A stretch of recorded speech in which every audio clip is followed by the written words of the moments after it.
Bonjour à toutes et à tous. Je suis évidemment heureuse de vous rejoindre même si il faut avouer que le format est un format auquel, même si on s'habitue ces derniers mois, rien ne remplace quand même les êtres humains livrés. En fait, j'espère qu'on aura l'occasion de renouer avec cette formule-là dans les prochains mois, en tout cas après la vaccination. Alors, on sait que le secteur des aides familiales est un secteur qui est essentiel et qui offre une vraie plus-value à la société. Si on interroge les gens pour leur demander ce qu'ils souhaitent quand ils perdent l'autonomie, c'est principalement de rester chez eux. S'ils veulent rester chez eux, ça veut dire qu'il faut aussi trouver du personnel qualifié pour pouvoir organiser les soins à domicile et à pouvoir les aider avec des aides, du soutien professionnel pour faire en sorte que leur environnement ne soit pas trop changé malgré la perte d'autonomie, que ce soit le vieillissement, que ce soit d'ailleurs le handicap dont on parle finalement peu. C'est aussi un des secteurs dans lesquels les aides familiales interviennent également. Et donc c'est vrai que ça favorise le maintien à domicile, l'accompagnement de l'aide à la vie quotidienne des bénéficiaires et que ça stimule aussi la personne qui est aidée à finalement, afin de maintenir au maximum son autonomie. Et on sait qu'il y a de plus en plus de familles qui font appel à ce type de service-là, que ce soit des aides familiales, que ce soit des aides ménagères sociales, que ce soit des gardes malades à domicile pour leurs proches qui sont en perte d'autonomie. En 2018, par exemple, on comptait environ 47 000 bénéficiaires de ces services. Pour 2020, 50 000. Donc, on s'était engagé dans le cadre de la mise en place du gouvernement, ce qu'on appelle notre contrat, c'est la déclaration de politique régionale, d'augmenter les différents services de maintien à domicile pour les personnes qui sont en perte d'autonomie. Et donc, on a souhaité directement, dès la mise en place du gouvernement, mettre dans les semaines qui ont suivi pour le budget 2020, toute une série de mesures qui a permis à la fois de revaloriser le secteur, et je pense que c'était important aussi qu'un des premiers gestes qui soient posés soit celui-là, qui était le passage du statut d'ouvrier au statut d'employé pour les aides familiales et les gardes à domicile qui exercent dans le secteur public, qui a été mis en place donc au 1er avril, à la fois pour reconnaître le rôle social et valoriser le rôle de l'accompagnement de ces travailleuses dans la politique du maintien à domicile, de permettre la revalorisation salariale via une prime de fin d'année qui est harmonisée sur celle des autres employeurs du secteur, ainsi qu'une meilleure couverture salariale en cas de maladie. Alors, quand on a pris ces mesures, nous étions évidemment loin que nous imaginer l'ampleur de la crise que nous allions rencontrer. C'est vrai que ce statut-là, finalement, était sans doute soutenant, puisque dans le cadre des statuts d'ouvriers, la couverture n'aura pas du tout été la même que celle qui était proposée avec les statuts salariés. Alors, je ne dis pas que c'est parce qu'on l'a fait que le monde a basculé, mais en tout cas, je pense que de ce point de vue-là, ça s'est révélé être un filet social utile et nécessaire pour ces travailleuses. Et puis, c'est aussi s'inscrire dans une dynamique d'augmentation des compétences des travailleurs, de promotion sociale et d'amélioration de la qualité de l'emploi. La deuxième mesure que j'ai voulu prendre, c'est d'augmenter les heures de contingentement pour les aides familiales. Donc, c'est la levée du moratoire. C'est qu'il y avait des demandes, et j'avais été beaucoup sollicitée, même avant de devenir ministre, par le secteur des aides familiales en disant vraiment, si à un moment tu occupes des responsabilités, c'est important de pouvoir augmenter ces heures. Et donc, on a mis 5 millions d'euros supplémentaires qui ont été mis sur la table dans le cadre du budget 2021 pour permettre l'engagement de 142 équivalents temps plein pour un public qui, on l'avoue, est à ce stade un public très, très majoritairement féminin. Troisième mesure, c'est améliorer les normes d'encadrement. Ça aussi, c'était une demande du secteur. J'ai proposé en septembre de renforcer les services et plus particulièrement le personnel d'encadrement social et administratif. Et donc concrètement, l'augmentation de l'encadrement va s'opérer de la manière suivante. C'est un équivalent temps plein social pour 18 aides familiales au lieu de 1 pour 25 auparavant et un équivalent temps plein administratif pour 30 aides familiales plutôt que 38 pour le moment. Depuis plusieurs années, les représentants du secteur de l'aide aux familles et aux aînés souhaitent un renforcement des normes d'encadrement. Et donc, avec ce renfort administratif et social, les équipes vont pouvoir travailler dans des conditions qui sont plus qualitatives et offrir un service qui sera, je crois, encore plus à l'écoute des besoins des familles de nouveaux emplois seront également créés et dans ce secteur-là, on sollicite aussi une grande demande de la part de la population. Et donc, à partir de 2021, il y a un budget total de 7 millions d'euros qui est provisionné pour garantir à la fois la création mais aussi la pérennité de ces emplois-là. Ma volonté, ça a toujours été, toujours, au cours de cette année de fonctionnement comme ministre, de pouvoir aider ce secteur aussi pendant la crise, parce qu'on avait besoin du secteur socio-sanitaire pour pouvoir assurer le service de base, parce qu'il y avait à la fois une augmentation du nombre de demandes pour toutes les personnes qui n'étaient pas hospitalisées, mais qui auraient peut-être dû l'être, et par la saturation, ou en tout cas par l'occupation maximale des personnes malades Covid. Ça veut dire que de facto, il y a des gens qui auraient peut-être dû y aller, qui n'ont pas fait le pas d'aller à l'hôpital et qui sont restés en attente de pouvoir être suivis chez elles et pour lequel donc, il est important de pouvoir maintenir le service. C'est aussi un travail qui a été utile puisque parfois l'aide familiale était la seule personne que les gens ont pu voir pendant les mois de confinement. Et donc ce rôle-là est un rôle essentiel aussi. Mais on sait qu'il y a aussi des personnes qui ont souhaité mettre un terme, en tout cas momentané, aux prestations de port ou aussi parce que l'environnement ne s'y prêtait plus. Et donc, les moyens qui ont été mis pour faire face à la crise et à la diminution d'activité en partie, c'était 5 000 € octroyés par service, mais aussi la garantie surtout du maintien du financement des opérateurs, donc l'immunisation malgré la baisse des activités, une mesure qui va s'étaler jusqu'au 31 mars de l'année prochaine, et la possibilité d'immuniser les heures perdues en raison du Covid, en ce compris pour les certificats tiers-dentaires, la contribution dans la perte des quotes-parts bénéficiaires durant plusieurs semaines. Donc les SAFAM peuvent bénéficier aussi de la première livraison de masques chirurgicaux. On a fait 9 livraisons en tout. On a livré une vingtaine de millions de masques chirurgicaux et de masques FFP2 jusqu'au 15 septembre environ. Et on a eu aussi une autre volonté, c'était de revaloriser les travailleurs du non-marchand de manière structurelle. Quand la crise a au moins eu cette bourre, elle a remis dans le haut des priorités le secteur de la santé, de tous ceux qui s'occupent des autres. Et c'est vrai que je pense que les applaudissements qui ont été fournis pendant toutes ces soirs à 20h, c'était aussi un message politique que les gens nous ont demandé de pouvoir porter, à savoir revaloriser de manière structurelle le salaire et les normes d'encadrement des travailleurs du secteur.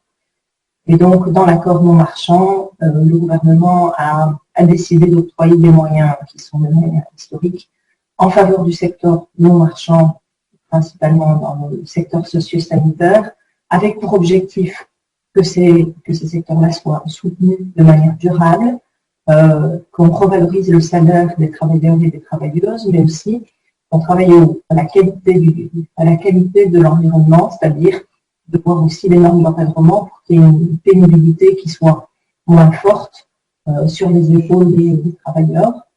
Et donc, ce sont les trois quatre balises que j'ai souhaité mettre sur la table dans le cadre d'un accord non marchand que nous avons commencé à discuter.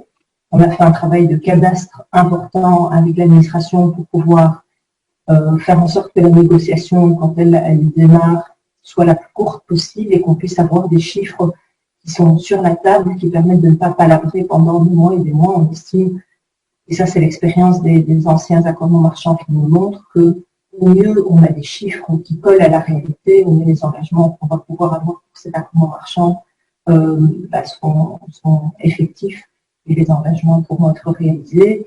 Pour rappel, c'est 100 millions d'euros qui sont sur la table pour 2021, 150 pour 2022, 200 pour 2023 et 260 pour 2024 de manière structurelle. C'est une mesure qui concerne notamment les aides-soignantes et familiales, les infirmiers et infirmières, les travailleurs sociaux, le personnel d'entretien, les métiers de la logistique et de soutien qui travaillent dans les entrepôts de soins de psychiatrie, dans les structures d'accueil et d'hébergement pour les personnes en situation de handicap, pour les publics fragilisés, dans les centres de revalidation ou encore dans les services d'aide aux familles et aux aînés. Je ne suis pas exhaustive parce que c'est encore un peu plus large que ça. Et puis, nous avons malheureusement dû faire face aussi à une deuxième vague qui est arrivée assez tôt par rapport aux autres pays européens, qui était assez brutale, en tout cas assez rapide. Et cette vague a demandé une vigilance, une présence des acteurs du socio-sanitaire, alors qu'ils n'ont pas eu le temps de se reposer.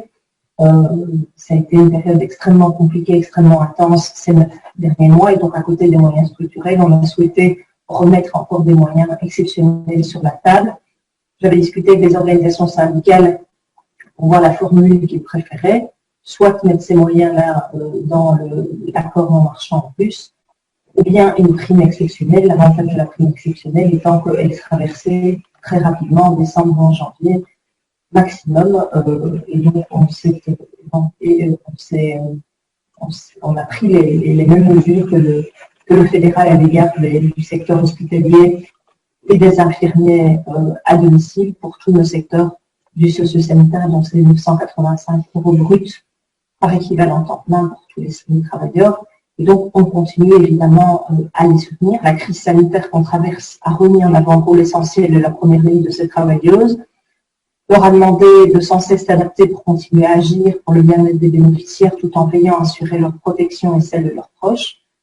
Donc, c'est sûr que travailler dans un contexte comme celui-là, c'est à la fois source de questionnement, d'incertitude, en tout cas pas source de questionnement sur le fond et sur pourquoi on le fait.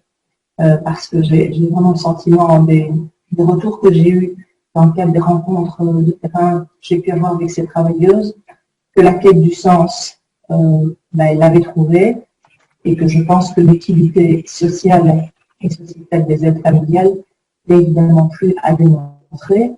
Donc, je voudrais aussi remercier la Fédération des CPS et la Vie pour l'organisation de ce webinaire, et je l'espère qu'il permettra aussi d'apporter d'autres réponses à leurs interrogations.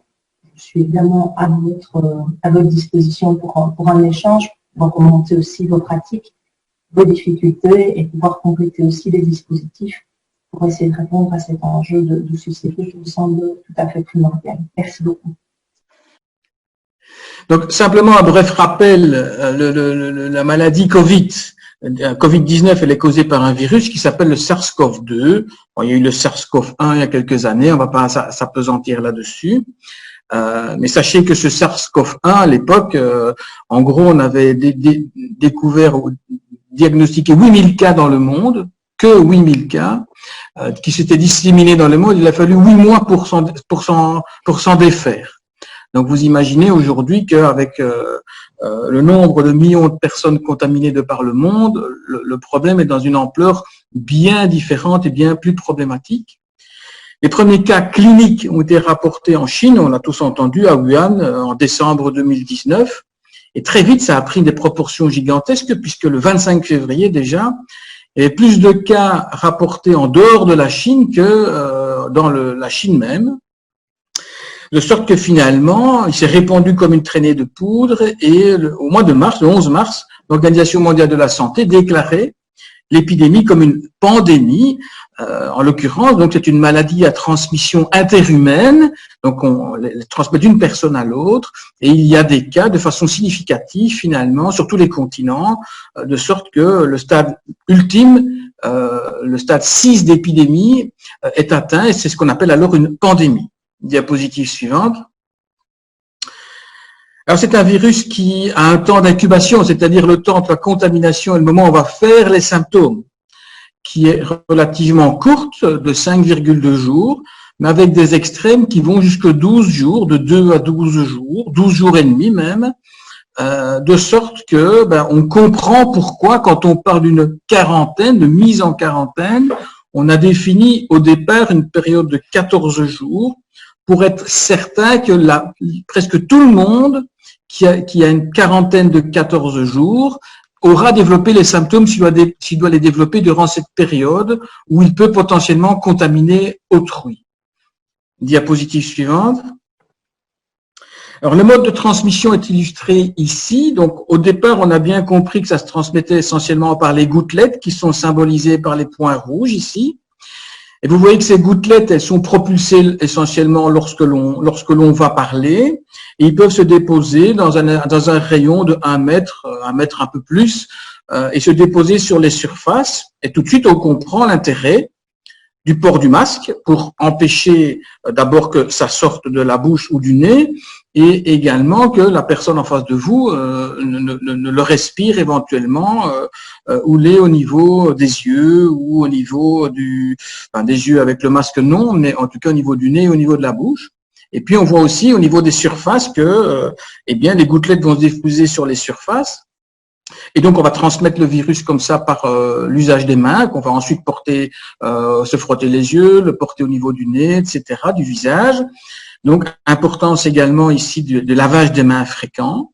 Et puis, on a bien montré aussi ensuite qu'il y avait une aérosolisation, donc la présence de petites particules de virus dans l'environnement autour de la personne, sur un espace qui peut être beaucoup plus grand, comme on le voit ici, 3 mètres, éventuellement plus. Ceci sans que les personnes n'éternuent, avec donc une espèce de nuage de virus autour de soi. Et là aussi, on comprend directement l'importance de la ventilation en mesure de prévention de tous les jours face à ces problèmes de transmission. Diapositive suivante. Alors cette transmission, période de contagion, donc c'est le moment où on va contaminer quelqu'un. On se dit que c'est au moment où la personne est malade, mais en vérité, cette espèce de nuage de virus autour de soi, on l'a déjà dans les 2 jours qui précèdent le début des symptômes. Ce qui rend ce virus encore plus vicieux, puisqu'il va se transmettre à autrui avant même qu'on se rende compte qu'on est malade. Et c'est évidemment la même chose pour les personnes qui sont elles-mêmes asymptomatiques et porteuses du virus, qui forcément peuvent également transmettre pendant le cycle de réplication du virus, donc 2 jours avant, 5-6 jours après le début du symptôme, peut éventuellement donc transmettre la maladie à autrui, en sachant que on n'a pas identifié du virus vraiment vivant en grande quantité au-delà de 8 ou 9 jours après le début des symptômes. Ce qui explique d'ailleurs que, quand on fait le fameux tracing, eh bien, on va vous demander vos contacts 2 jours avant. Pour cette raison-là, parce que vous avez pu contaminer 2 jours avant le début des symptômes, et c'est aussi là comprendre l'importance de la recherche du début des symptômes pour pouvoir là aussi faire un bon tracing et trouver éventuellement les personnes que vous auriez pu contaminer. Diapositive suivante. Ceci est important puisque on peut transmettre avant le début des symptômes, donc pendant les 2-3 jours avant, jusqu'à 37 ou 44% des gens qu'on va contaminer, donc c'est vraiment important. Et c'est évidemment beaucoup plus compliqué à pouvoir mettre en évidence pour les gens qui sont asymptomatiques, mais qui portent le virus, parce qu'on a montré que chez ces gens, la quantité de virus est la même que chez les gens qui font les symptômes, et donc ils peuvent transmettre également la maladie sans se rendre compte, puisque par définition, ils sont asymptomatiques, et ces personnes asymptomatiques peuvent représenter jusqu'à 40% des infections par le Covid. D'où vraiment l'importance de la recherche des fameux contacts à haut risque qui doivent être identifiés et également mis en isolement ou en quarantaine pour casser la chaîne de transmission. Diapositive suivante. Donc, dans le cas des maladies infectieuses ici qui nous concernent, c'est-à-dire une maladie infectieuse qui est transmissible entre les personnes et hautement transmissible pour le Covid, il faut donc protéger dans vos activités le bénéficiaire, mais également inversement le travailleur, puisque il ne faut pas que le travailleur vienne contaminer le bénéficiaire, qui par définition ici est une personne fragilisée à domicile, et inversement, le bénéficiaire ne doit pas vous contaminer dans l'autre sens. Et on rentre dans la problématique ici de personnes fragilisées à domicile avec la nécessité de la continuité de soins qui est une norme que nous ne pouvons pas transgresser. Diapositive suivante. Donc les mesures préventives de base que vous devez appliquer dans votre vie de tous les jours dans l'état actuel de l'épidémie, eh bien, je l'ai illustré avec le mode de transmission préférentiel, donc les gouttelettes et l'aérosolisation, mais vous l'avez compris, c'est se laver régulièrement les mains, en sachant que pour le virus, le mieux, ça reste encore de se laver les mains avec de l'eau et du savon, et donc de pas forcément considérer que le mieux c'est le gel hydroalcoolique. L'eau et le savon font certainement aussi bien que le gel hydroalcoolique. Portez un masque pour les raisons évidentes et portez correctement le masque, donc vous couvrir la bouche et le nez. Si vous ne couvrez pas le nez, ça ne sert pas à grand-chose. Et donc, il est évident également que votre interlocuteur, chez qui vous allez, il est fondamental de lui inculquer, d'insister sur l'importance du port du masque et du port du masque adéquatement. Et dernier élément, évidemment, ventiler le plus régulièrement possible les pièces et singulièrement dans vos activités. Essayez de demander que les personnes l'aient fait juste avant que vous veniez leur rendre visite. Diapositive suivante. Quant au port du gant, si vous mettez des gants, n'oubliez pas, dans votre activité, vous avez besoin de porter des gants, n'oubliez pas qu'il est fondamental de se laver les mains avant de mettre les gants, donc de mettre du gel hydroalcoolique, mettre vos gants. Quand vous retirez vos gants, vous devez de nouveau vous laver les mains. Il n'est pas autorisé, il est faussement rassurant de porter des gants en se disant que par conséquent je les enlève et puis je n'ai pas de souci. Il est capital que dans vos gestes quotidiens, vous n'oubliez pas de vous laver les mains avant et après la mise en place de vos gants si vous en avez besoin. Diapositive suivante. Juste un petit mot de dictionnaire pour qu'il n'y ait pas de confusion dans la sémantique, les mots utilisés. Donc l'isolement, c'est quand quelqu'un est symptomatique et ou est positif pour le Covid. Donc à ce moment-là, on parle d'isolement. La mise en quarantaine, ça c'est la prévention, c'est pour les personnes qui sont mises à l'écart s'ils ont été exposés avant qu'on connaisse éventuellement le résultat d'un test. Diapositive suivante. Alors pour les travailleurs, donc pour vous, vous savez que vous pouvez développer les symptômes compatibles avec le Covid. Vous savez très bien, c'est éventuellement pour des gens a priori jeunes et encore en bonne santé, vous n'allez pas faire une forme non plus très spectaculaire, mais ça sera peut-être un peu de fièvre, se sentir courbaturé, et notamment avoir les fameux symptômes de perte de goût, perte d'odorat. Il est évident que si vous avez un tableau qui est compatible, même de façon mineure, il vaut mieux prendre les devants, ne pas faire courir de risques aux personnes fragilisées chez qui vous allez aller. Donc, vous prenez contact avec votre médecin traitant et tout de suite, vous n'allez pas travailler et vous vous mettez en isolement, puisque ici, il y a une forte suspicion de contact avec le Covid, enfin de symptomatologie du Covid. Diapositive suivante. Et dans ce cas-là, dans l'arbre décisionnel, donc on se retrouve, le patient présente des symptômes, oui, donc isolement immédiat, n'oubliez jamais ça, c'est vraiment important. Plus vite vous vous isolez et plus vite vous allez casser la chaîne de transmission, même si elle est déjà entamée depuis 2 jours, comme je l'ai signalé.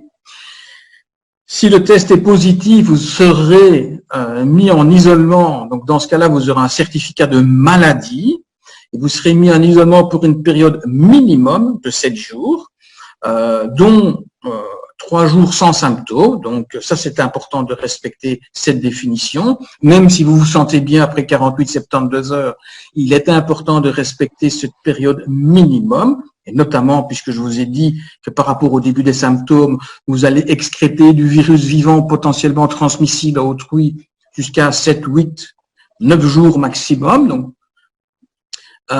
si le test est négatif, eh bien là, c'est à votre médecin traitant de décider de trouver la raison pour laquelle vous n'êtes pas bien et à partir de là, partir sur un diagnostic autre pour lequel il vous autorise ou pas à travailler plus ou moins rapidement.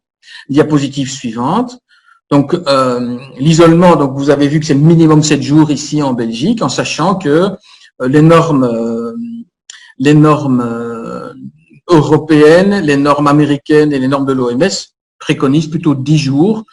Et je trouve que c'est logique par rapport au fait que maximum 8 jours ou 9 jours après, il n'y a plus de virus transmissible. 7 jours, on peut discuter que c'est peut-être un peu court. Et vous avez vu que les recommandations sont de dire que c'est vraiment le minimum de faire 7 jours par rapport au début des symptômes. Diapositive suivante. Autre cas de figure, vous êtes identifié comme contact à haut risque, que ce soit dans le cadre de votre vie privée ou dans le cadre de votre vie professionnelle. en sachant que là aussi, il y a des définitions bien précises. Hein. Si évidemment, dans le cadre de votre vie professionnelle, vous respectez bien toutes les consignes, portez correctement le masque, vous faites porter le masque aux bénéficiaires chez qui vous allez, vous utilisez correctement les gants, éventuellement la surblouse lorsqu'il c'est nécessaire, que la pièce est bien ventilée, ben, vous limitez fortement le risque d'être considéré comme contact à haut risque. Et dans votre vie privée, c'est la même chose. Si vous suivez les recommandations qui sont actuellement préconisées au niveau fédéral, eh bien, normalement, vous protégez, par définition, du coup, vous protégez également les autres. Diapositive suivante. Donc, si vous êtes identifié comme contact à haut risque, de nouveau, le réflexe, c'est vous n'allez pas travailler et vous vous mettez à ce moment-là en quarantaine, puisque vous ne savez toujours pas si vous êtes positif ou pas. Ça, c'est le bon réflexe. Il ne faut pas se dire, bon, ben, je vais aller, je vais prévenir, je vais attendre quelques jours avant de me faire tester. Ça, c'est l'erreur à ne pas commettre. Vous devez vous mettre en quarantaine pour de nouveau casser la chaîne de transmission, sauf si vous êtes considéré comme indispensable et si votre absence intervient et correspond à une rupture de continuité de soins. Donc là aussi, il faut se mettre directement en contact avec sa hiérarchie pour signaler la situation et trouver la meilleure solution. Diapositive suivante. Hein, donc il est bien entendu qu'il est bien précisé que travailler est l'exception dans ces cas de figure-ci et n'est pas la règle. D'accord? Il ne faut pas donc considérer que oui, mais on ne sait pas faire autrement. Il faut trouver une solution, idéalement, dans la mesure du possible et dans l'intérêt commun. Diapositive suivante. Un contact à faible risque, c'est pour un professionnel de santé qui se trouve, par exemple, dans la même pièce qu'un patient qui est avéré Covid, mais vous êtes resté à une distance correcte, donc vous êtes que, entre guillemets, un contact à faible risque. Et de nouveau, on voit bien ici l'importance du respect des gestes des barrières et notamment le port du masque bilatéral, j'insiste, donc bilatéral, c'est-à-dire et chez vous et chez le bénéficiaire. Et je comprends que c'est parfois difficile de faire porter adéquatement le masque au bénéficiaire, mais de nouveau, si on insiste, on aura plus de personnes qui, au fil du temps, vont adhérer à cette pratique. Et vous-même, vous êtes dans votre devoir et dans votre fonction, si vous faites remarquer aux personnes qui ne portent pas bien le masque, de leur montrer comment on fait pour porter correctement le masque. C'est très important, là aussi, dans un caractère d'éducation globale, et vous avez votre rôle à jouer à ce niveau. Diapositive suivante. Alors, Monsieur Trippier, oui. Juste vous dire qu'il vous reste plus ou moins 5 minutes. Pas de problème, pas de problème. Donc ici, en cas de mise en quarantaine, dans ce cas-ci, vous voyez, ben, vous êtes directement, il est bien précisé, vous êtes en arrêt de travail. Donc là, ici, par contre, vous n'aurez pas un certificat de maladie, vous aurez un certificat de quarantaine qui peut avoir un impact éventuellement de réduction de votre salaire dans ces conditions. Là, il faut le savoir. Si le test est positif, dans ce cas-là, donc on fait le test au 7e jour. Donc vous êtes de toute façon mis en quarantaine pour minimum 7 jours. Au 7e jour, vous êtes testé. S'il est positif, on reconduit pour 7 jours supplémentaires pour faire 14 jours au total. S'il est négatif, après le 7e jour, on peut considérer de vous remettre au travail. S'il n'y a pas de test, vous voyez que le minimum, c'est 10 jours considérés. Diapositive suivante. Je vais passer ici. Suivant. Donc, pour les bénéficiaires, isolement, quarantaine, c'est la même chose, hein, avec des durées éventuellement plus longues si les patients sont immunodéprimés. Diapositive suivante.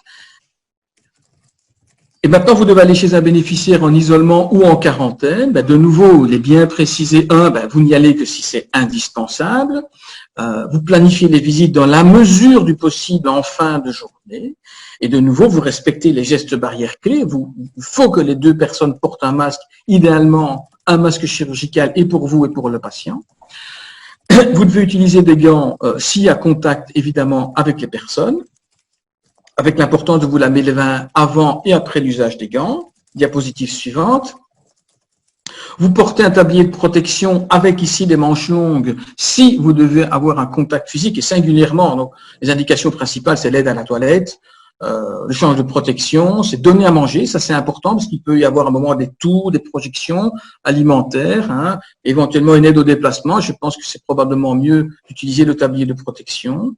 Je pense que dans la mesure du possible, et singulièrement face aux mêmes conditions de port de tablier, les mêmes situations, essayez de mettre des lunettes de protection ou une visière de protection.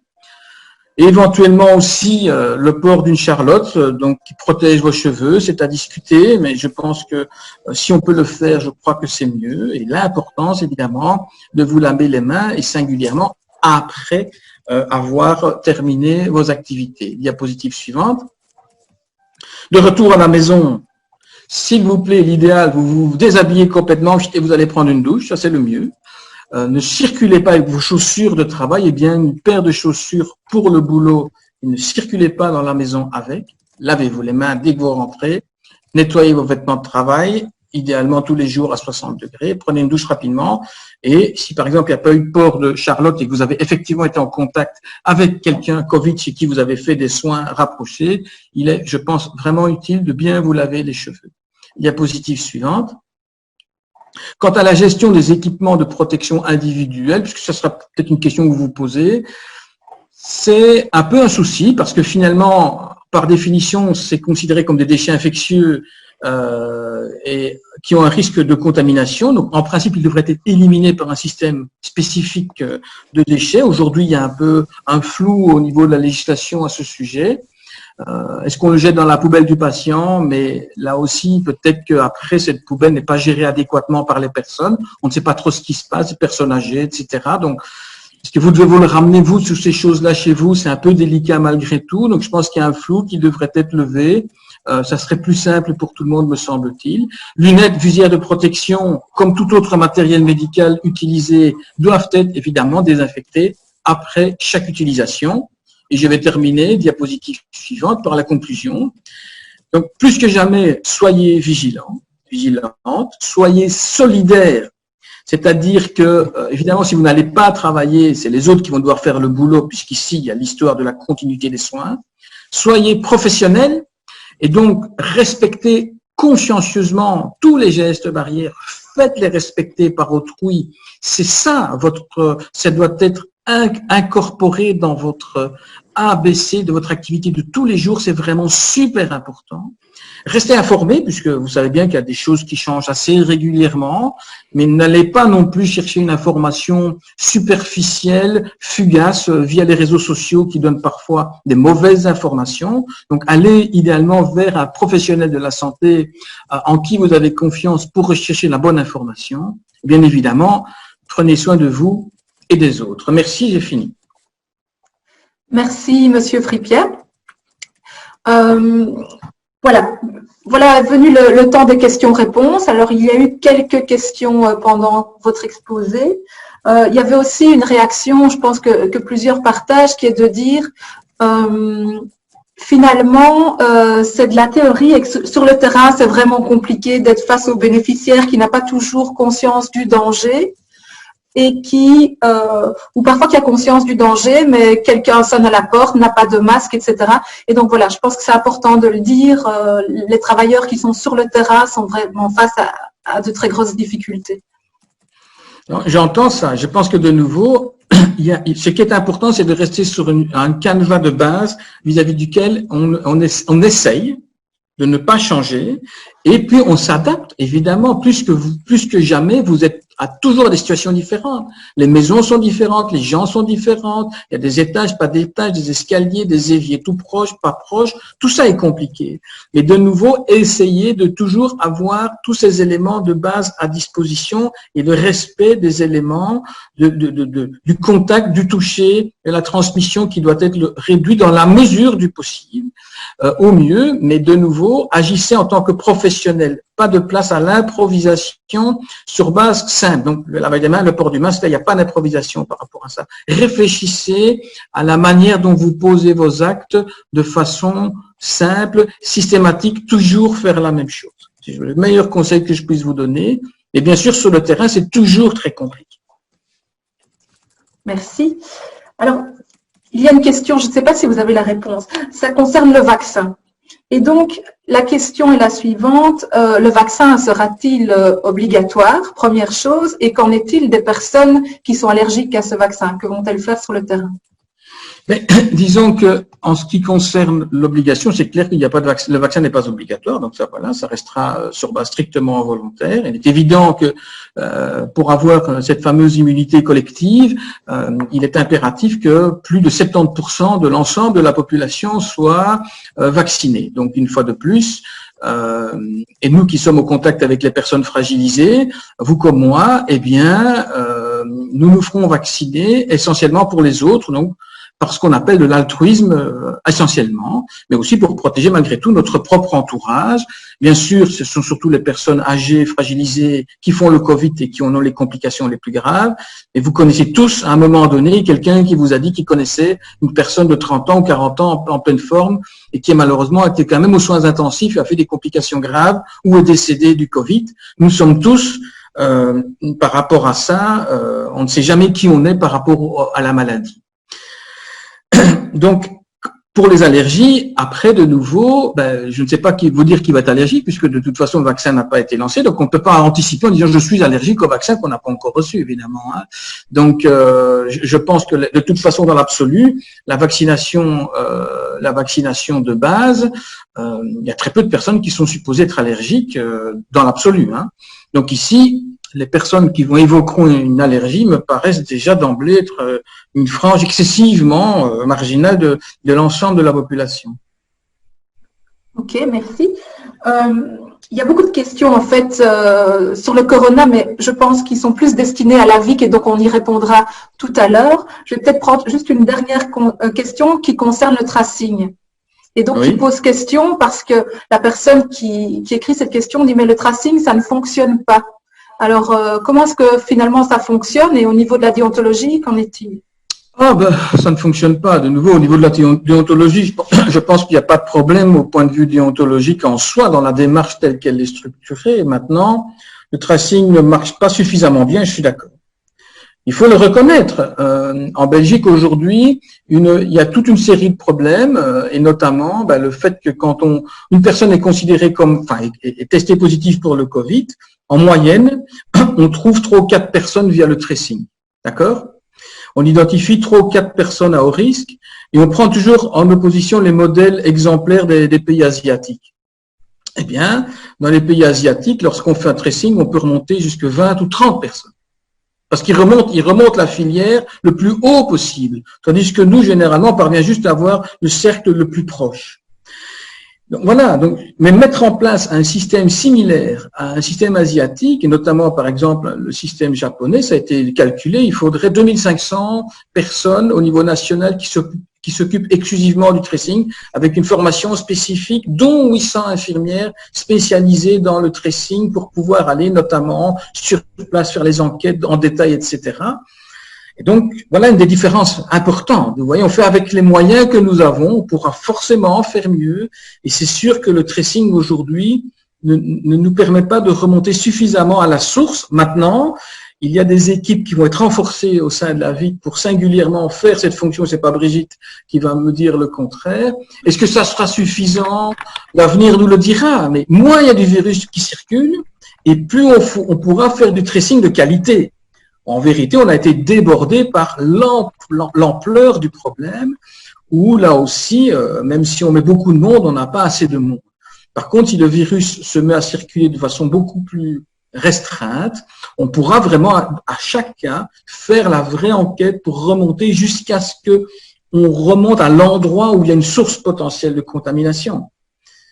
Et donc là aussi, plus on fait attention, moins de virus qui circulent, et plus on augmente la qualité de la prise en charge, et notamment le tracing. Okay, ouais, okay. Ma réponse est de dire que c'est difficile et qu'on peut faire mieux. Oui, je suis d'accord. Donc, on a décidé qu'aujourd'hui, on vous ferait un état de la question dia suivante à partir de la collaboration et de la concertation qui a été mise en place avec notre cabinet, avec les représentants des fédérations sectorielles, mais aussi avec les représentants des organismes syndicaux, des syndicats. Nous avons encore des points qui doivent être plus aboutis pour les inscrire dans une circulaire qui sera diffusée. Et donc, la présentation d'aujourd'hui comporte l'essentiel de cette circulaire en projet, mais vous sera transmise dès que toutes les informations seront complétées. Dia suivante. Nous allons donc travailler aujourd'hui à vous présenter les aspects relatifs aux prestations auprès des bénéficiaires en termes de continuité des services. Le docteur Fripia y a déjà fait référence, en termes d'organisation du travail, en termes de travail social, qui constitue un pan de votre intervention. Nous allons évoquer les mesures à l'égard des travailleurs et à l'égard des bénéficiaires, ainsi que la gestion et l'utilisation des outils. Dia suivante, et je pense que c'est Monsieur Mon qui prend la parole. Laurent? Oui, voilà. Au niveau des prestations auprès des bénéficiaires, mesures à l'égard des bénéficiaires, vous m'entendez bien? Oui, tout à fait. Ok, donc ce qu'il faut, c'est, il importe de sensibiliser le bénéficiaire et son entourage au fait de prévenir le service en cas d'infection au Covid et au risque potentiel de transmission du virus. Excusez-moi, je pense que je me trompe de Dia. Nous sommes aux prestations auprès des bénéficiaires. Oui. Excusez-moi, oui. Prestations auprès des bénéficiaires, oui. Donc, le principe est l'ouverture et l'accessibilité des services. La continuité de l'aide aux personnes doit au maximum être assurée. Voilà. Alors, en termes de continuité des services, une analyse systématique de la pertinence de maintenir les prestations doit être réalisée par l'assistante sociale et l'aide familiale, en tenant compte des spécificités de chaque bénéficiaire, mais également des directives visant à accompagner les bénéficiaires Covid positifs ou avec une suspicion de coronavirus à domicile, sauf si le médecin généraliste décide d'une hospitalisation, bien évidemment. Pour les assistants sociaux, les contacts téléphones, dans ce cas précis de crise aiguë, peuvent être privilégiés. Cependant, il faut tenir compte de l'état du bénéficiaire. Ça peut être une bonne alternative pour les bénéficiaires dont la situation n'est pas grave ou moins grave. Mais évidemment, l'assistante sociale doit évaluer la nécessité de veiller à une continuité de l'aide et la prise en charge nécessaire. Donc, il faut vraiment que les assistants sociaux soient tout à fait à même et un peu une cohérence dans la manière d'analyser les différents cas qui se présentent à eux. En cas de bénéficiaire suspecté de contamination, nous conseillons de planifier une prise en charge en fin de journée. Évidemment, là, il faudrait, et là c'est ce que je disais tout à l'heure, il faudrait évidemment que vous soyez informés de la suspicion de contamination, mais en planifiant les prises en charge en fin de tournée quotidienne et d'appliquer la procédure ad hoc qui sera expliquée tout à l'heure, mais dont Frédéric a déjà évoqué les grandes lignes dans son PowerPoint et son exposé précédent. Voilà. Ce qu'il y a, c'est qu'une solidarité peut également s'organiser entre les services et les secteurs. C'est-à-dire que les services qui ont des compétences spécifiques dans certains domaines peuvent très bien proposer leur aide auprès d'autres opérateurs et dans le respect des cadres légaux, uniquement après concertation locale et consensus. Je donne un exemple. Des aides ménagères sociales ont proposé leur aide dans les maisons de repos et les maisons de repos et de soins, par exemple, lors de la première vague de Covid-19. Voilà, en ce qui concerne les mesures pour les bénéficiaires, je laisse maintenant Brigitte évoquer la dia suivante. En termes d'organisation du travail, il est clair que, comme Frédéric Fripia vous l'a expliqué, il faut éviter la combinaison de facteurs qui sont liés au risque de transmission. le plus possible. Donc, l'importance, effectivement, comme vient de le dire Laurent, de l'analyse de chaque situation par l'assistante sociale. Et au besoin, si des ambiguïtés se posent ou si des questions se posent, la cellule de surveillance des maladies peut également donner des avis aux employeurs concernant les situations particulières. Alors, il est recommandé, si possible, d'effectuer ce qu'on appelle le travail en silo, c'est-à-dire les mêmes travailleurs chez les mêmes bénéficiaires. Vous avez régulièrement entendu parler ces derniers temps de la restriction des relations sociales et de toujours rencontrer les mêmes personnes. Ça s'applique aussi dans le métier des aides familiales, des aides ménagères et des gardes à domicile. Il vaut mieux éviter les changements. Respecter les procédures relatives aux personnes symptomatiques. Frédéric vous les a rappelées. Il nous semble que c'est fondamental, non pas par rapport au fonctionnement du secteur, mais par rapport au danger que représente le virus pour soi-même, pour son entourage. Il y a des procédures, il faut les appliquer.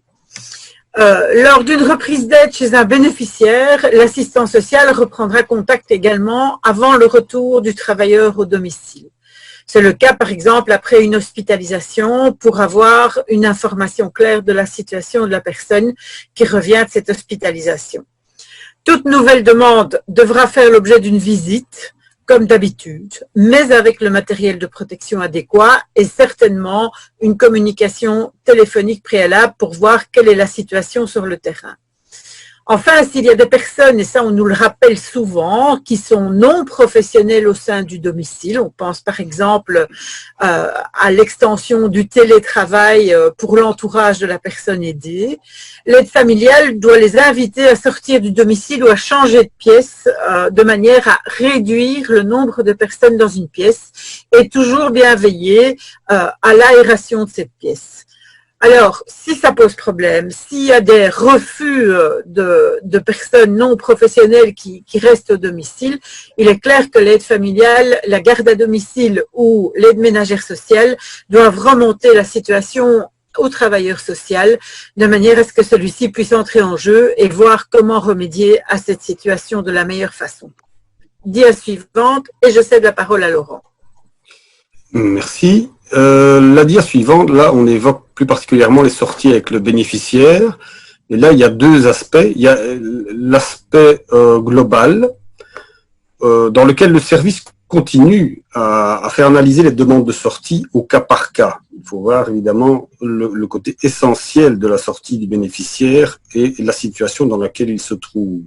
Ça, c'est l'assistance sociale, bien sûr, qui évalue, mais il ne faut pas oublier que cette analyse de cas spécifiques doit se réaliser au regard des mesures, des recommandations du fédéral en termes de mobilité, d'accès au commerce, mais également en tenant compte de la circulation du virus dans la commune.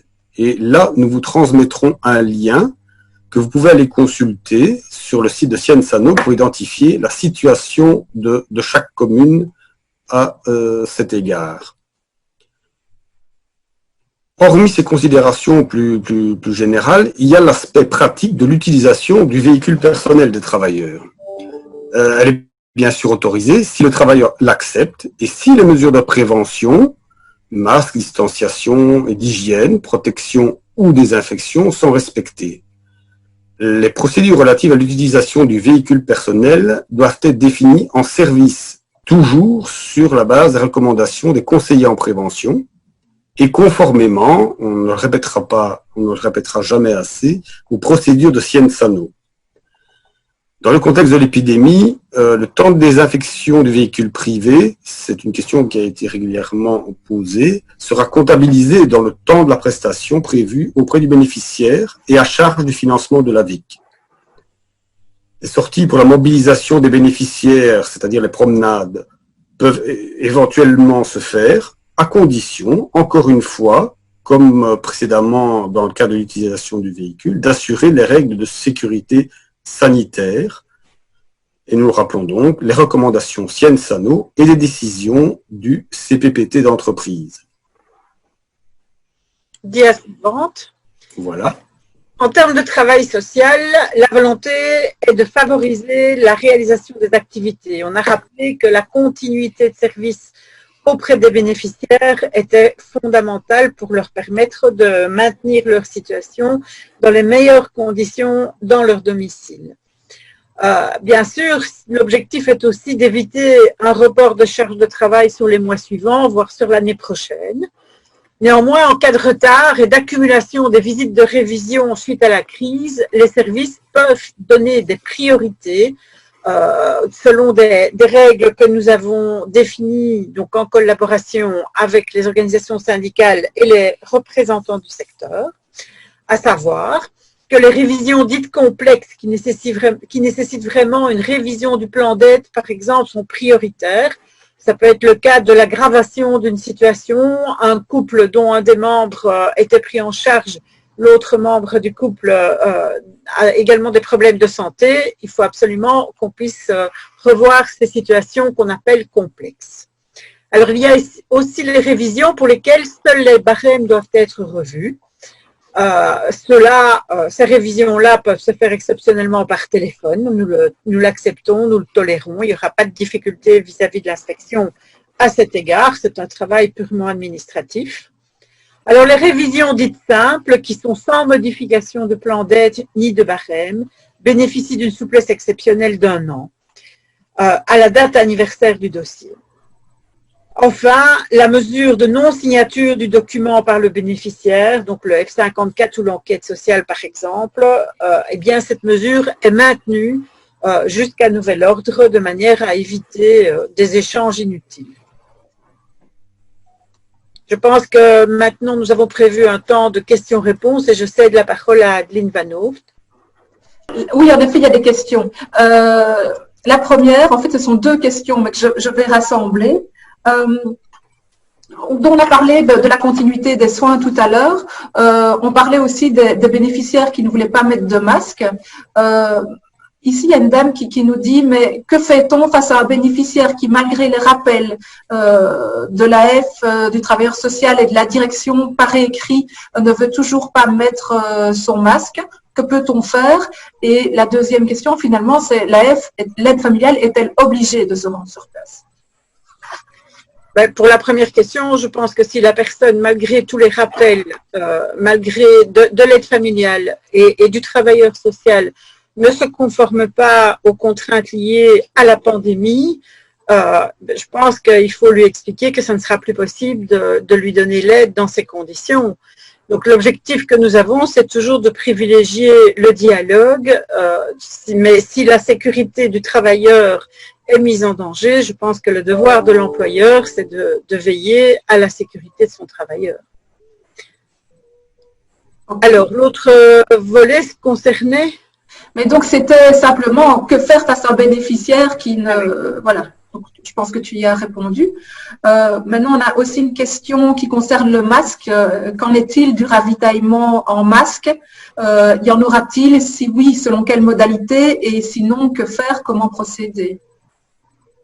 Donc, pour ce qui concerne les masques, Madame la Ministre l'a rappelé tout à l'heure, il y a eu 9 livraisons de masques au total jusqu'au mois de septembre auprès des différents opérateurs de l'agence pour un montant assez astronomique en termes budgétaires. Et il y a eu une demande aux employeurs de se pourvoir d'un stock stratégique de 3 mois pour faire face aux besoins. Nous savons bien, nous avons été interpellés déjà à plusieurs reprises par les fédérations par rapport à la situation. Nous savons aussi qu'en termes de masques, l'utilisation peut être très variable selon la population à laquelle on a affaire. Admettons qu'un service ait énormément de personnes qui soient contaminées ou susceptibles d'être contaminées par rapport à un service qui ne rencontre pas cette population. Il est certain que les situations sont différentes et c'est un point qui fait l'objet de discussions lors des travaux menés, lors des travaux en cours avec notre cabinet, avec l'agence et avec les fédérations. Donc on ne peut pas répondre, il n'y a pas une seule réponse arbitraire par rapport à cette situation. Et nous savons que c'est un problème qu'il va falloir prendre à bras le corps. Merci Brigitte. Un participant nous dit plutôt qu'il est très difficile de garantir les mêmes gardes à domicile chez les bénéficiaires, surtout en cette période de fin d'année.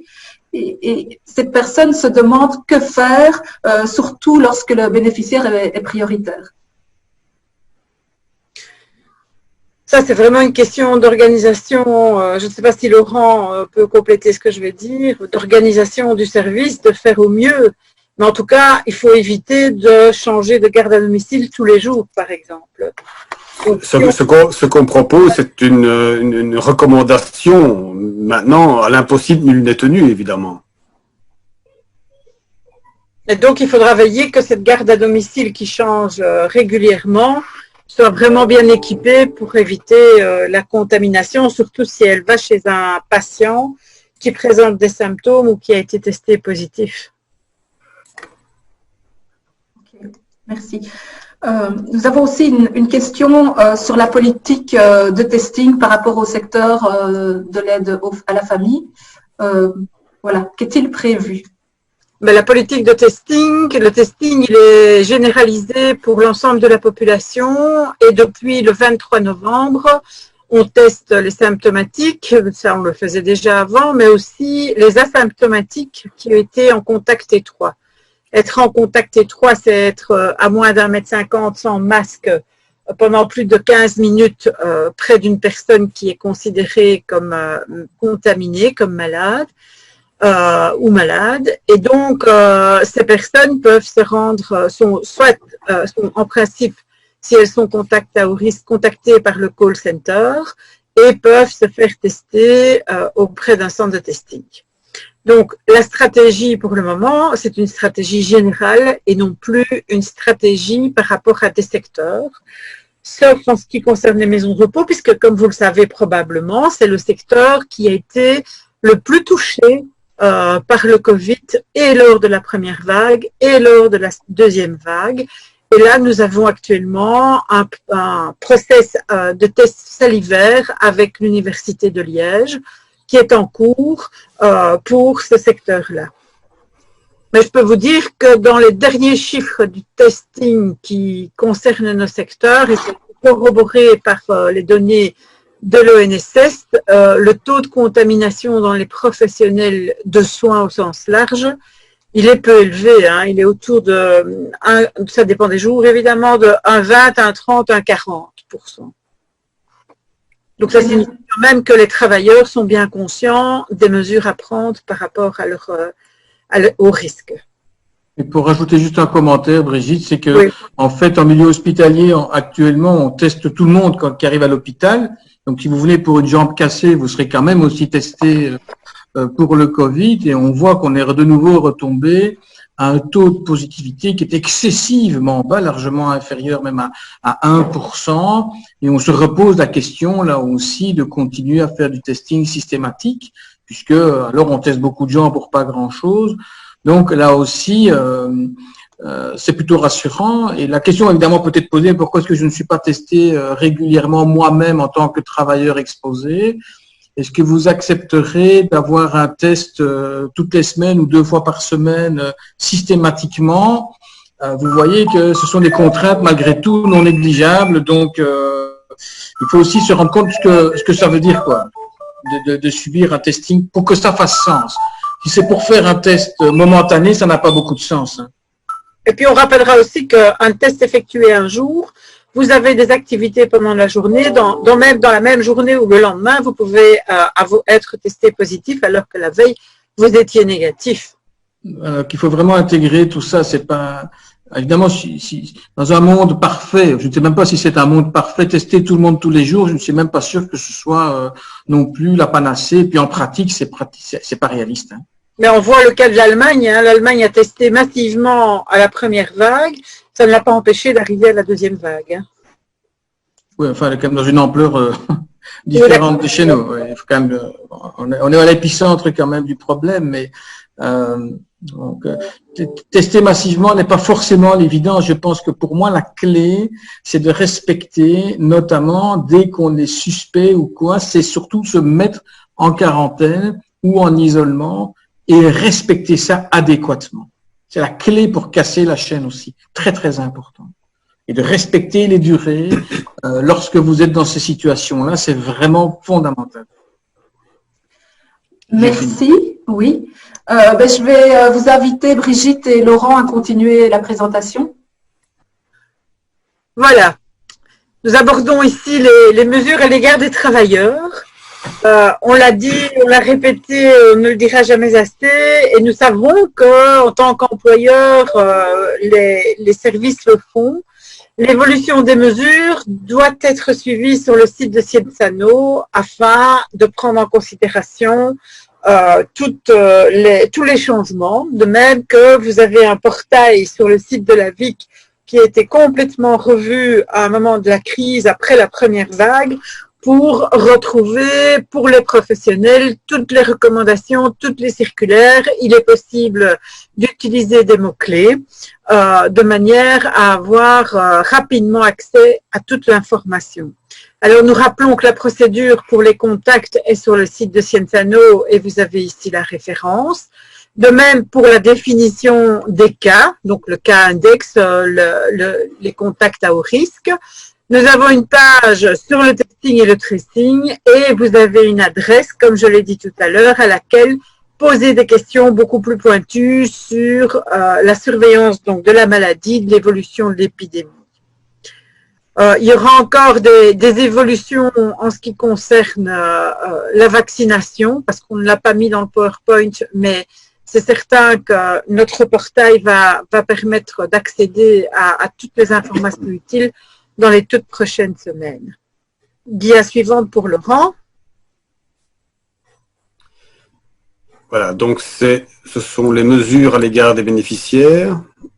Et là, on rappelle l'importance, donc je le disais tout à l'heure quand je suis un peu trompé de Dia, l'importance de sensibiliser le bénéficiaire et son entourage au fait de communiquer vers le service en cas d'infection au Covid et au risque potentiel de transmission du virus.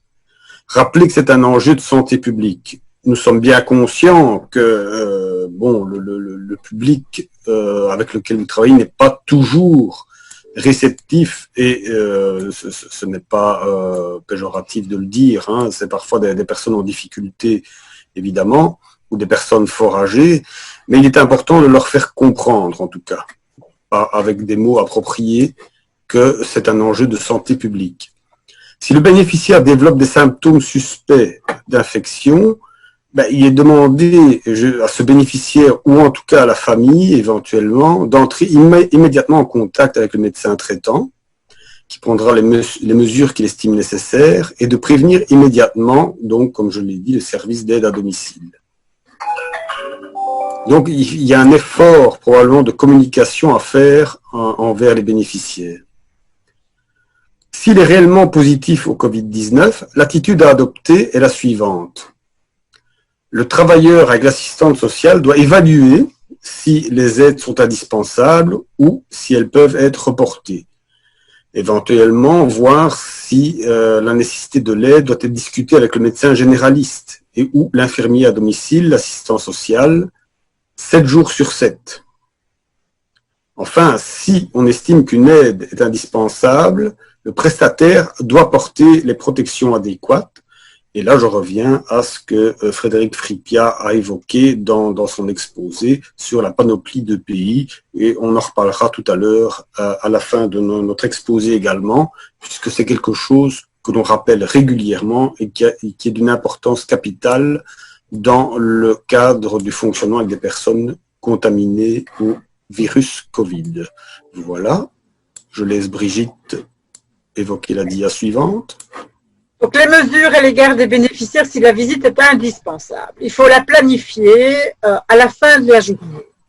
Comme dernier bénéficiaire qui est rencontré. Pourquoi? Parce que c'est à ce moment-là qu'on va être confronté au virus.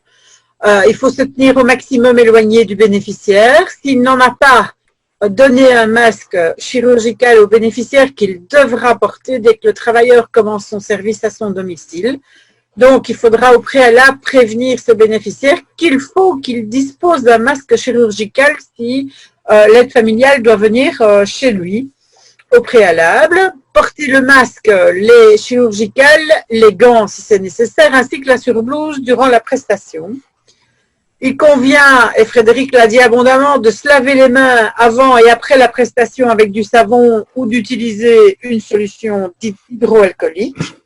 Changer de gants et de tablier de surblouse après la visite chez ce patient en veillant au respect des règles pour les ôter. Et juste après, se laver les mains avec du savon ou utiliser une solution hydroalcoolique. Il faut vraiment être très prudent. Et enfin, se changer en arrivant chez soi, on l'a répété et re-répété, et nettoyer vos vêtements de travail tous les jours à 60 degrés. Dia suivante. Laurent.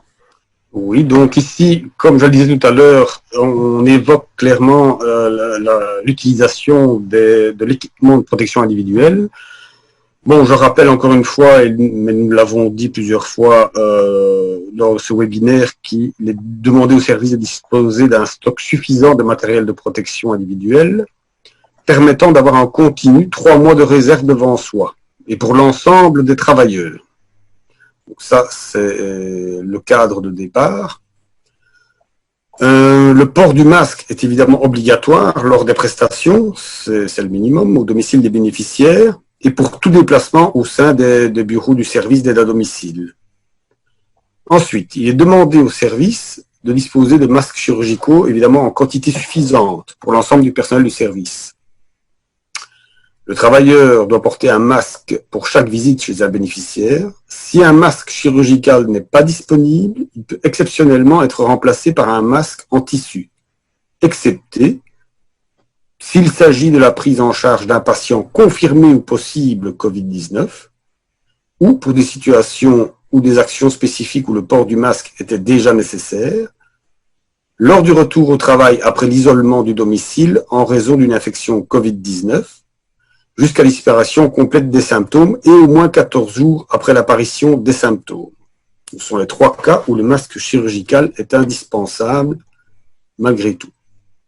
Si le port du masque n'est requis que pendant un temps limité, le masque chirurgical ou FFP2 peut être gardé à l'abri de toute contamination, par exemple dans une enveloppe individualisée, en papier ou dans un bac personnalisé lavable, mais jamais dans la poche. Peut être réutilisé pour une durée cumulative de maximum 8 heures s'il n'est ni souillé ni sali. Chaque manipulation du masque doit se faire dans les règles. Lavage des mains avant et après la manipulation. On en revient à ce qu'on disait tout à l'heure, l'importance du lavage des mains qui a été précisé par Frédéric. L'usage des gants est recommandé, mais attention, cette recommandation est standard et n'est pas modifiée par la Covid-19. Les gants doivent être jetés dans une poubelle fermée après chaque utilisation. Et surtout, ne jamais garder les mêmes gants toute la journée. Si vous gardez les mêmes gants toute la journée, vous risquez de propager le virus. Donc, les gants peuvent procurer un faux sentiment de sécurité, c'est ce qu'il faut éviter. Un lavage irréprochable des mains est pour ces raisons primordial. Pour la Covid-19, encore une fois, on le martèle assez souvent, le lavage des mains est suffisant. Et pour cette raison, les indications pour l'utilisation des gants ne sont pas modifiées par la situation actuelle, mais la prudence dans leur manipulation doit être accrue. Donc, toujours mettre une paire de gants propres avant un soin qui le nécessite et les enlever de suite après. Ensuite, on peut également préciser qu'il faut pratiquer une hygiène des mains à l'eau, savon, gel hydroalcoolique. Il faut le faire également après avoir retiré la paire de gants. Pour les situations Covid, les surblouses jetables ou non jetables sont fournies en suffisance par l'employeur afin que les prestataires ne deviennent pas des vecteurs de contamination. Enfin, les services veillent en permanence à s'assurer via des outils clairs de l'information et de la formation que le personnel soit en capacité, de manière pratique, d'utiliser, de mettre ou de retirer, d'éliminer, désinfecter le matériel mis à sa disposition. Voilà concernant donc les équipements de protection individuelle et leur gestion.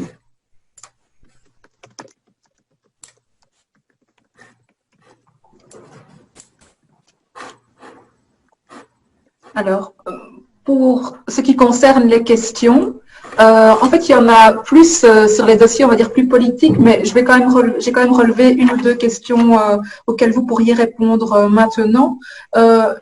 Une participante ne comprend pas vraiment pourquoi on doit planifier les visites en fin de journée, étant donné que l'aide familiale, elle va travailler en fin de journée, elle va aller chez ce bénéficiaire fin de journée, elle va aller chez un autre le lendemain matin, et elle pense que le risque n'est pas diminué. Est-ce que vous pourriez réexpliquer cette partie de l'intervention? Frédéric va sûrement nous aider, mais en fait, pourquoi planifier cette personne en fin de journée? Parce qu'à partir de ce moment-là, elle n'ira plus dans un autre domicile.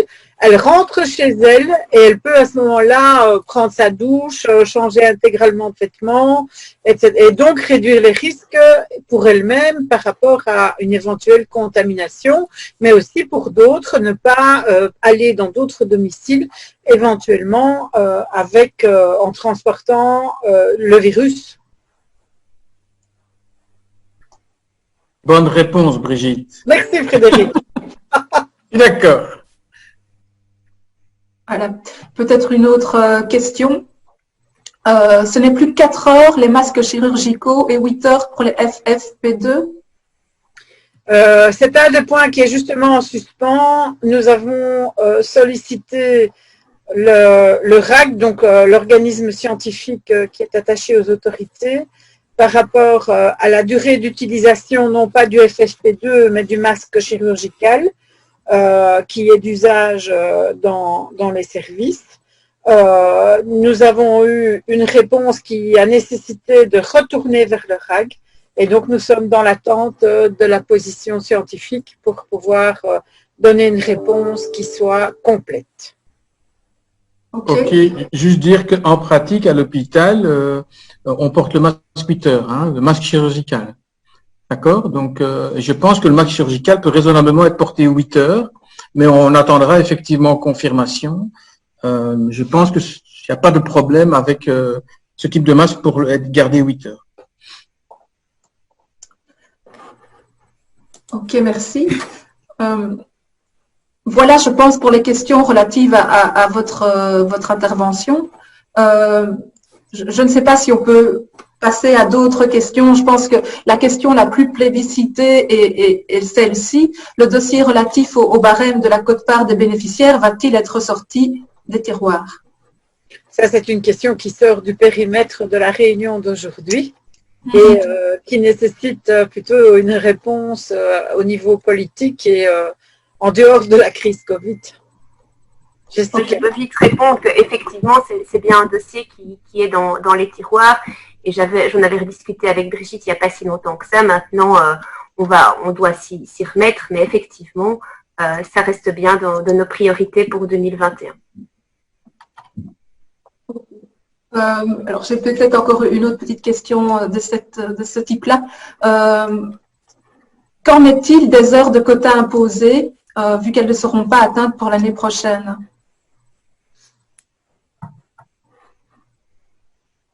Evelyne, peut-être. Oui, bonjour à tout le monde. Donc, quand vous évoquez les heures de quotas imposées, est-ce qu'on parle bien du contingent attribué aux différents services? Alors, c'est pas qui a posé la question, évidemment, parce que c'est pas si clair que ça, je trouve, quota. De quoi est-ce qu'on parle? Est-ce qu'on parle des heures de contingent? Oui.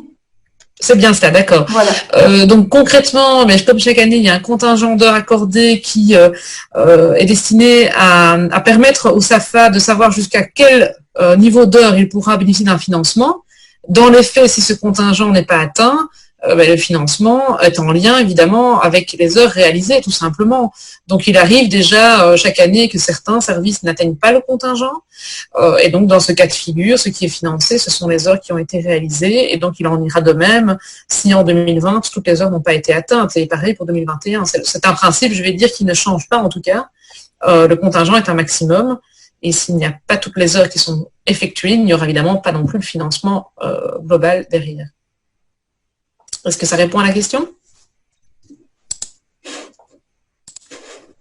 Voilà, j'imagine que oui. Je n'ai pas. Oui, voilà, madame nous dit que oui.